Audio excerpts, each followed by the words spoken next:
అండి. సో మీ అందరి సపోర్ట్ వల్ల మన ఛానల్ కి సిల్వర్ బటన్ వచ్చేసిందండి. 1 lakh సబ్స్క్రైబర్స్ ని రీచ్ అయినందుకు.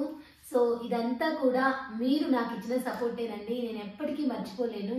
సో నేను మీ ముందే ఓపెన్ చేయాలని చెప్పేసి ఇది వచ్చేసి 1 week అయినా సరే అలానే పెట్టేశాను.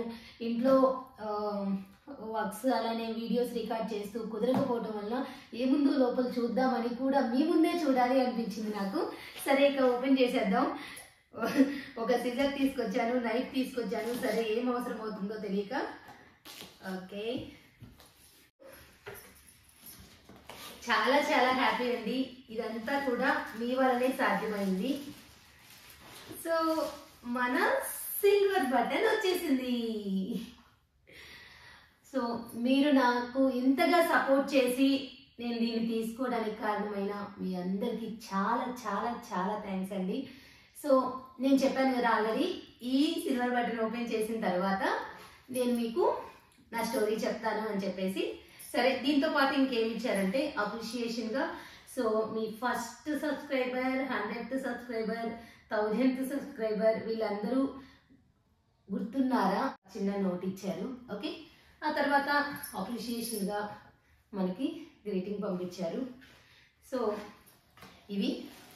సో ఇప్పుడు నేను నా గురించి చెప్తాను. చాలా మందికి డౌట్ ఏంటంటే, మేడం మీకు రీజనింగ్ ఎలా వచ్చు, ఎక్కడ నేర్చుకున్నారు, సో మీరు చదివిన ఎడ్యుకేషన్ ఏంటి అని చెప్పేసి. సో నేను బీటెక్ చదివాను, ట్రిపుల్ ఈ డిపార్ట్మెంట్. తర్వాత ఎంటెక్ చేశాను, పవర్ ఎలక్ట్రానిక్స్. అయితే రీజనింగ్ ఎలా వచ్చు దానికి నేను చెప్తాను చూడండి. నేను బీటెక్ చేసిన తర్వాత, బీటెక్ చేసేటప్పుడే గేట్ ఎగ్జామ్ రాశాను, క్వాలిఫై అయ్యాను. ఇక ఎలాగో క్వాలిఫై అయ్యాను, ఎంటెక్ చేస్తే బాగుంటుంది ఫ్యూచర్ అని చెప్పేసి నాకు ఎప్పుడైనా లెక్చరర్గా వెళ్ళాలని ఇష్టం అనమాట. ట్రిపుల్ ఈ డిపార్ట్మెంట్లోనే లెక్చరర్గా వెళ్తే బీటెక్ కాలేజెస్కి బాగుంటుందని చెప్పేసి నేను ఎంటెక్ చేయాలి అనుకున్నాను. సో రెగ్యులర్గా కాలేజ్కి వెళ్తే ఎంటెక్ అలా ఏం లేదు, ఎప్పుడైనా సరే మనం ఎగ్జామ్స్కి వెళ్తే సరిపోతుంది, మిడ్ ఎగ్జామ్స్ అండ్ సెమిస్టర్ ఎగ్జామ్స్కి. ఇంక ఇప్పుడు నేను ఖాళీగా ఉన్నాను కదా అని చెప్పేసి ఫస్ట్ ఇయర్ వచ్చేసి నేను స్కూల్ టీచర్గా వర్క్ చేశాను మా ఊరు దగ్గర స్కూల్లో. ఆ తర్వాత ఇక ఇలా అయితే స్కూల్, ఇప్పుడు నేను చేసింది బీటెక్ ఎంటెక్ చేస్తున్నాను. స్కూల్ లెవెల్ కంటే ఇంకొంచెం కాలేజ్ లెవెల్కి వెళ్తే నాకు అసలు కాలేజ్ పిల్లలు ఎలా ఉంటారు, ఫ్యూచర్లో నేను వెళ్ళాలనుకుంది బీటెక్ కాలేజ్కి కదా, సో అప్పుడే మనకి ఇంకొంచెం బాగుంటుంది ఎక్స్పీరియన్స్ అని చెప్పేసి నేను వెళ్ళాలి అనుకున్నాను. ఎక్కడ బీటెక్తో తీసుకోలేదు. సో ఇంకా ఊరికే ఎందుకు వేస్ట్ అయిపోతుందని చెప్పేసి బ్యాంక్ కోచింగ్ తీసుకున్నాను. అప్పుడు నేను ఎంటెక్ సెకండ్ సెమిస్టర్లో ఉన్నాను. బ్యాంక్ కోచింగ్ ఎక్కడ తీసుకున్నానంటే ఒంగోలు టైమ్ ఇన్స్టిట్యూట్లో తీసుకున్నాను.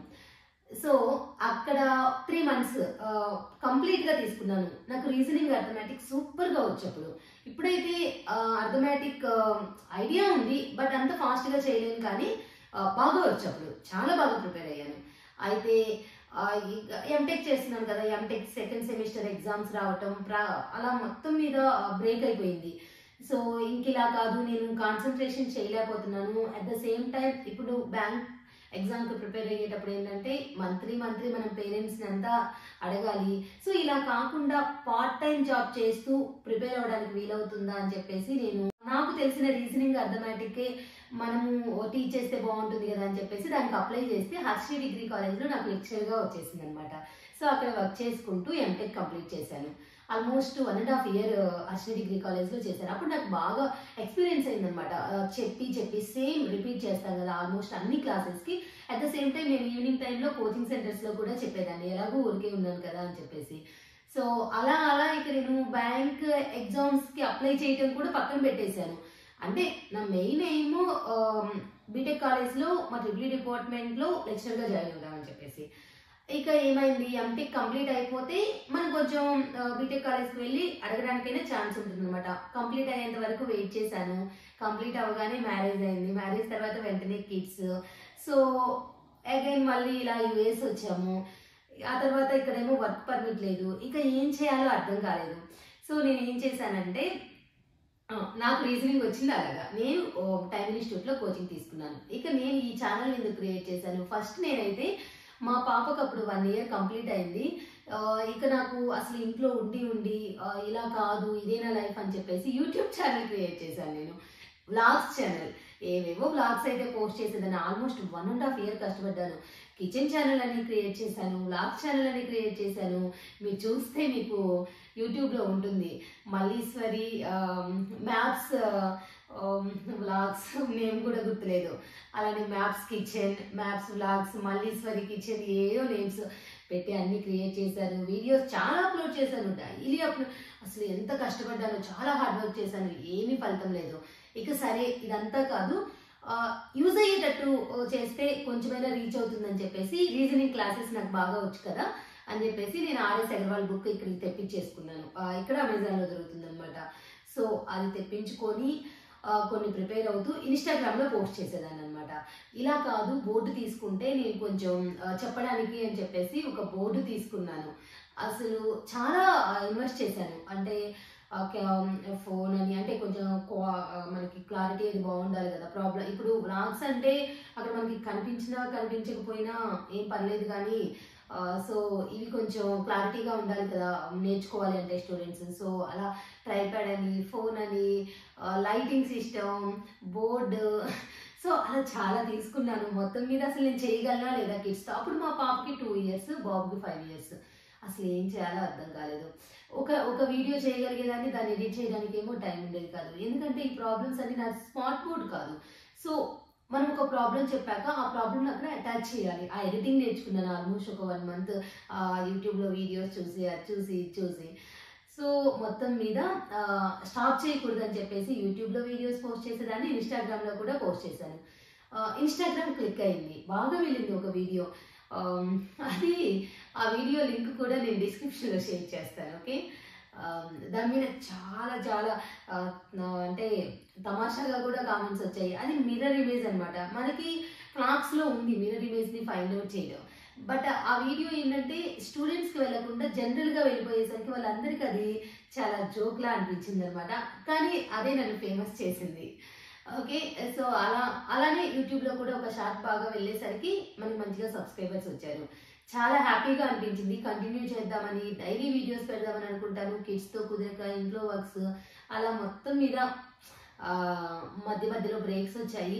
మళ్ళీ అగైన్ ఎలాగైనా సరే నేను 1 lakh సబ్స్క్రైబర్స్ రీచ్ అవ్వాలి అని చెప్పేసి ఇక ఏ మామూలు వీడియోస్ పెడితే రీచ్ అవ్వట్లేదు. అలా కాకుండా ఆల్రెడీ ఉన్న వీడియోస్ని చూడటం లేదు. మళ్ళీ అగైన్ స్టార్ట్ చేస్తే సో ఫస్ట్ నుంచి ఇప్పుడు స్టార్ట్ చేసే వాళ్ళు వస్తారు కదా అని చెప్పేసి నేను అగైన్ 60 days రీజనింగ్ క్లాసెస్ అని చెప్పేసి స్టార్ట్ చేశాను. అప్లోడ్ చేస్తున్నాను. ఆల్రెడీ మనకి 5 chapters కంప్లీట్ అయ్యాయి. ఈరోజు 6th chapter కూడా అప్లోడ్ చేస్తాను. సో మొత్తం మీద మనం 1 lakh సబ్స్క్రైబర్స్కి రీచ్ అయ్యాం. ఇది నా స్టోరీ. ఇలా నేను ఛానల్ని స్టార్ట్ చేశాను. సో మొత్తం మీద మీరందరూ నన్ను సిల్వర్ బటన్ తీసుకునేటట్లు చేశారు. నేను త్వరలోనే గోల్డెన్ బటన్ కూడా తీసుకోవాలనుకుంటున్నాను. కష్టపడతాను. అలానే మీకు కూడా మంచి సబ్జెక్ట్ ఇవ్వడానికి ట్రై చేస్తాను. After reasoning arithmetic compulsory upload చేయడానికి ట్రై చేస్తాను. నాకు తెలిసిన సబ్జెక్ట్ అంతా కూడా మీకు అందిస్తాను. ఇదే అండి నా స్టోరీ. చాలా మంది ప్రతిరోజు కామెంట్స్లో పర్సనల్గా మెసేజ్ చేసి, మేడం మీరు ఏం చేస్తుంటారు, ఏంటి అంటే, నేను హౌస్ వైఫ్, నాకు 2 పిల్లలు.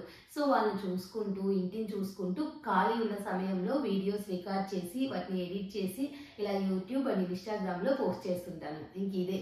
ఓకే, సో మీరందరూ నాకు సపోర్ట్ చేసి అంతో ఎంతో కొంచెం సెల్ఫ్ సాటిస్ఫాక్షన్గా ఓకే నేను కూడా ఏదో ఒకటి చేస్తున్నాను అని అనిపించుకునేటట్లు చేశారు. ఇదంతా మీ క్రెడిటే. సో అందుకని నేను ఎప్పుడు మీకు రుణపడి ఉంటాను. సో ఇదైతే నేను మా హౌస్ ఎంట్రన్స్లో పెట్టుకోవాలనుకుంటున్నాను. ఎందుకంటే ఇది నా ఫస్ట్ అచీవ్మెంట్. Thank you.